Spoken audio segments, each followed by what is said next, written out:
Though the CR-V is Honda's runaway sales leader, the HR-V is a success in its own right.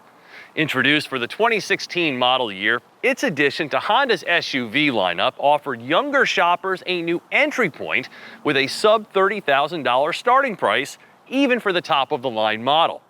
And now for its second generation, Honda has redesigned the HR-V with a higher degree of shine, if you will, a more substantial body, and an improved cabin experience.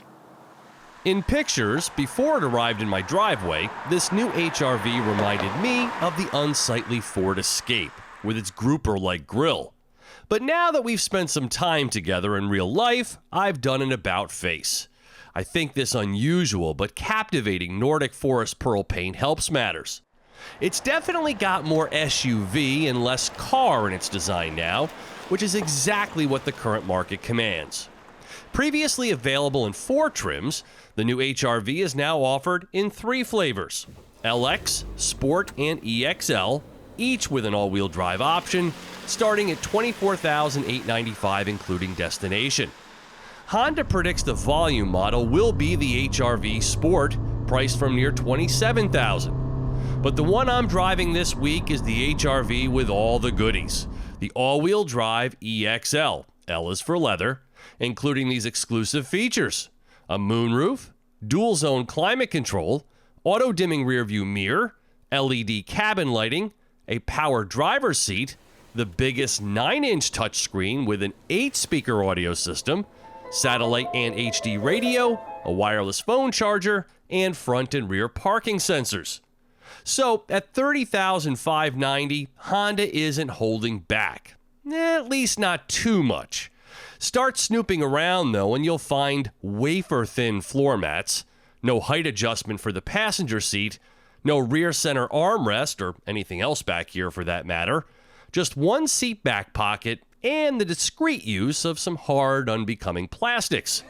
There's no built-in navigation either, though if you project your phone, and yes, it is a wireless connection, map directions are integrated into the driver display, which is a very nice touch.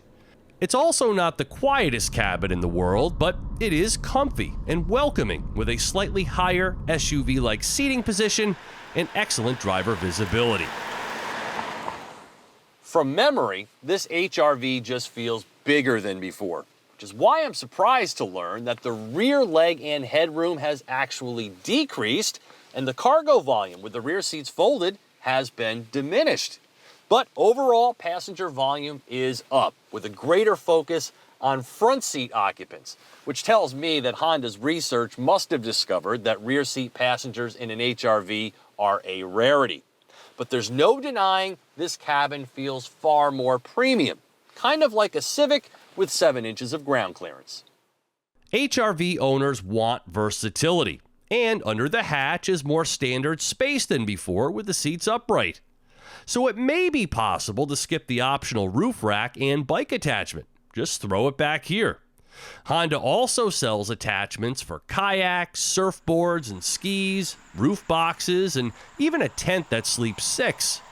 But the optional HPD decal and badge, short for Honda Performance Development, seems like false advertising for sure, but go for it if you're feeling frisky. I have to admit, I'm a little disappointed with the HR-V's mileage. Now, Honda has introduced the larger 2-liter engine this time around for some much-needed additional power, though not much of it.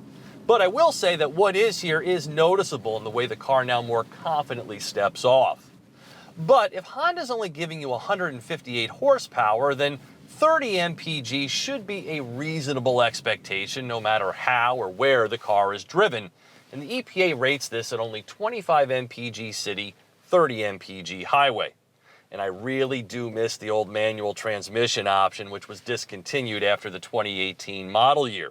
So the CVT carries over as the sole transmission.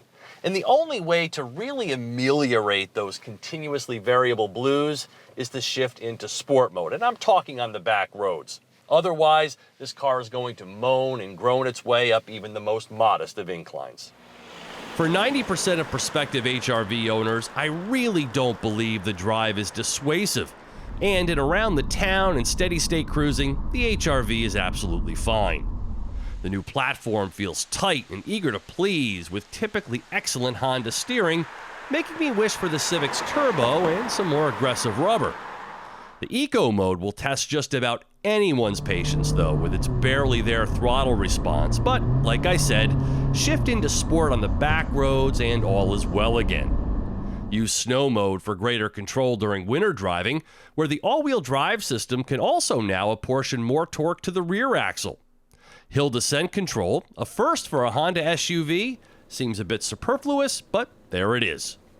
And driver assist technology is high across the board, regardless of trim, like adaptive cruise control with low-speed follow and lane keeping, perfect for traffic jams, traffic sign recognition, and auto high beams. Sport and higher trims also receive real blind spot detection, no more camera-based lane watch from Honda, and rear cross traffic alert. And because the EXL has sonar sensors in addition to the front camera, it is the only trim with low-speed braking control, so no more backing into other cars in the grocery store parking lot. It's not perfect, but the HRV is perfect for the right buyer, offering a total SUV experience without breaking the bank. For Topspeed.com, I'm Steve Hammis.